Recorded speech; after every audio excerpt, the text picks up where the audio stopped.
Hello, everyone. First, I want to thank you all for the lovely support and comments that you've been writing on my YouTube channel. These past few days have been so crazy because I had not traveled in such a long time. I'm finally back in Virginia. I'm back home, uh, and I don't know what it is, but the older I don't know if it's a sign of the of age, but the older I get, it used to be that when I used to fly from Europe to the United States, the day felt longer in the US, right? But now I feel time flies anywhere you are. I feel that the days are just flying by. And it's true that the older I had heard when I was growing up that the older you get, the more your life resembles, when you're on a train and you're looking at the train is departing a station and you see the speed starts to increase and everything just becomes a blur. Everything goes faster. It's like a distance. You're looking at your life in fast forward at this point. So, of course, interestingly enough, the flights from Europe to the United States often take longer than from the United States to Europe, and that has to do with things like tailwind. The currents of the Atlantic Ocean and all that. But it's very interesting. Sometimes you have to add 2 hours sometimes uh, because the plane is sort of pushing against the wind. Some of you might have a more technical reason. I'm just going by, it's a very crude way of saying it, but it has to do with wind currents. But it's interesting to see how our God has created this world, right? Everything is so structured, everything has such a purpose. So I'm back in Virginia, and I wanted to share something with you all because this channel now has over 43,000 subscribers. And as always, every day that I wake up in the morning and I just praise God, I thank God for not only the opportunities that He has given me, but also for you. Because I was expecting, I've mentioned this many times, but if you had asked me years ago if I was going to become a YouTuber, you would have all laughed at me because not only did I not believe something like that, but I myself would have laughed at the very idea. Um, and then I also thought when I finally started the YouTube channel, my initial thought was that it was going to be around maybe best case scenario 1,000, and that was very ambitious, maybe 1,000 subscribers. But I'm truly shocked at just the number of subscribers. And not only has that shocked me, I have also been very surprised. I would have thought that given some of the beliefs that I have, I would have had a lot more, perhaps more hate. But that has not been the case. Actually, there are always haters, of course, and there are always people, the trolls and people like that. But I'm talking about in terms of numerical incidence of that, they have been quite low. So in the past few days, I've you've seen on my videos, I've been sort of not really focused because I just the time change, the jet lag, the just a variety, and then everything happening all at once. Working on a different time zone is also can take a toll on you, and I realized during this trip that the older I get, that I really needed to do this because it is important to keep your mind active, not just in what you do daily in your structure, but also keeping your mind active, meeting new people, and going around the world. But I wanted to really discuss in this video. I wanted to, on behalf, may I, if I might say it that way, on behalf of Americans, discuss a few matters. And I believe my visit to Spain was long overdue given that not only did I work and run an academy there many years ago, but unbeknownst to you, I have always had a second home there. A lovely place run by a lovely, very conservative and traditional Galician family in Madrid. They are from the north of Spain. It has been incredible to me how, after almost 20 years that I had not set foot there, and things remain the same with them. It's a clean, well maintained, orderly place. And despite my Protestant Christianity, I am not allergic to the huge crucifix they have on the bedroom wall where I where I always stay. I'd sooner sleep under a Roman Catholic crucifix than some degenerate macrame monstrosity made during a self-expression workshop in Portland, Oregon. And one of the I've had an interesting several days, and I'm always reminded now that I saw what was going on. One of the great overlooked treasures of the Spanish culture, the civilization, is their, for me anyway, is their meal schedule. It's a clockwork of culinary discipline, and it really puts our current American chaos to shame. Breakfast over there is light and early, which was actually something that's something I do anyway. I always have a very light breakfast.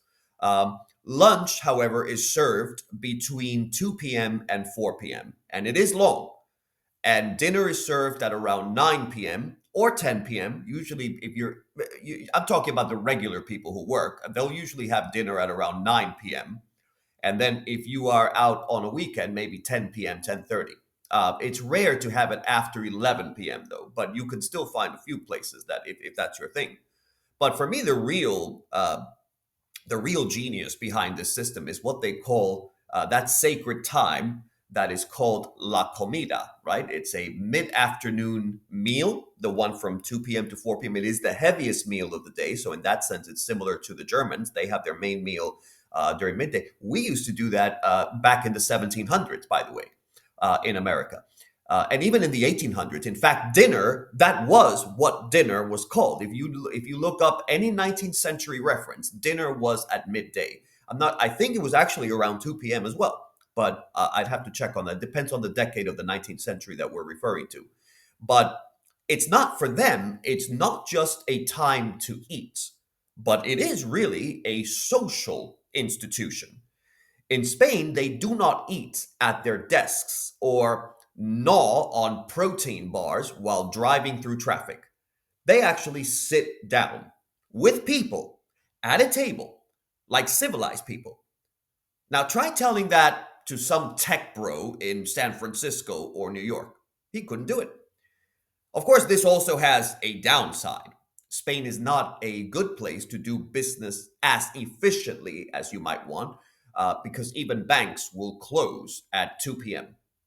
So most people do not. However, these days, a lot of people ask me that question in the United States. They were asking me about the siesta. No, most Spaniards today do not have a siesta, but many of the smaller businesses and official institutions will close at 2 p.m. until the next day. So this can be frustrating for Americans, but once you learn to get used to it and learn that there's nothing bad about having specific times to do things, then everything falls into place. And again, we used to be that way in many ways in the United States as well. It's just that we've lost. What has happened in America is that unfortunately we have allowed our culture to be either erased, or we have sacrificed culture for convenience, so-called convenience. It's not really a convenience, but so-called convenience. So we have lost a lot of the things that defined this country. But yet, like I was saying, credit where it's due. Madrid is, to me, beautiful. It's not as uh, visual as Barcelona. It is more, Madrid is more of a place where you have to live in it to appreciate it, rather than, it's not a place that you would automatically believe that it's necessarily beautiful, although it is, but it doesn't have as many of the monuments, and it's not as touristy, although it's getting there, as I remember Barcelona to be. But of course, it also has no sea. There's no sea. So in the summer, it gets extremely hot. It's a very arid climate. We have something similar. We have Arizona. So if you've ever been to Arizona or in the summer, or Boulder, Colorado, for example, that has a very similar climate to Madrid, or Fresno, California. Uh, but Madrid is beautiful in that sense. The city moves with a confidence born of centuries. It has grace. I like that people, unfortunately, in America, people do not dress properly anymore. And I saw that was the opposite over there. People actually dress properly. You see, everybody, what I'm talking about. I've mentioned this in previous videos about how your appearance matters. And your appearance matters in most European countries. Now, it doesn't mean that everyone in Spain or other countries in Europe are walking around with a suit. That's not what that means. But it does mean that when I was observing the young people in particular, they make a little bit more of an effort to at least look somewhat presentable. It doesn't matter what social class they are, but you see people who make an effort to dress properly. I saw a lot of young men, for example, with a dress shirt and jeans, right? That's a nice combination. See, a collared shirt, button shirt, ironed, and maybe it was not tucked, but it still looked neat. You also saw a lot of people with formal outfits as well. It all depends on where you go. But of course, you also see people who are very informal. I'm not saying everybody is elegant. You do see the grunge sort of some of the what I call the Portland look. You do see that, but it's confined to a certain profile of a person over there, usually defined by a specific politics or maybe like a specific neighborhood. So you also see that as well. But what you do not see is the level in America. Every time you go to a shop, let's say you go to any big shop, you see people literally in their pajamas, which to me is disgusting. No one should have to suffer seeing you in your pajamas. But that's something that we've normalized in the United States because we've lost self-respect. We've lost our sense of moral grounding and civilization. So I think that that's one aspect where the Europeans are far superior to how things are done in this country. Um, and you could see, so as I was saying, you could see that the city has grace. You could see the buildings that are made out of solid stone. And there are still some cafes that haven't changed since the Franco era. Of course, you have to look harder for those. But if you know, you know. I don't want to name some of them because then people will be following me every time I go. I'll get a lot of people, and I don't want crowds surrounding me and taking pictures and all that. But I always made it a point to only go to traditional places where there are no tourists, or at least not as many, or modernistic type people. I noticed also that people still say good morning. They will still say buenos dias to strangers, which is very refreshing coming from the US, where we no longer do any talking and manners have been in utter decline in the past few decades. This is sad because we used to, again, I insist, also be the same way in America.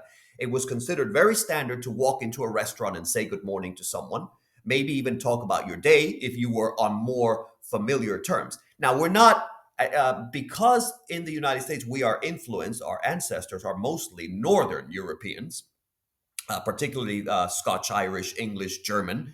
We are, of course, we are not as social or effusive, we'll say, as the more Mediterranean, Greco-Roman, Latin cultures. But we still had a sense of manners. We still had a social order that has been completely lost.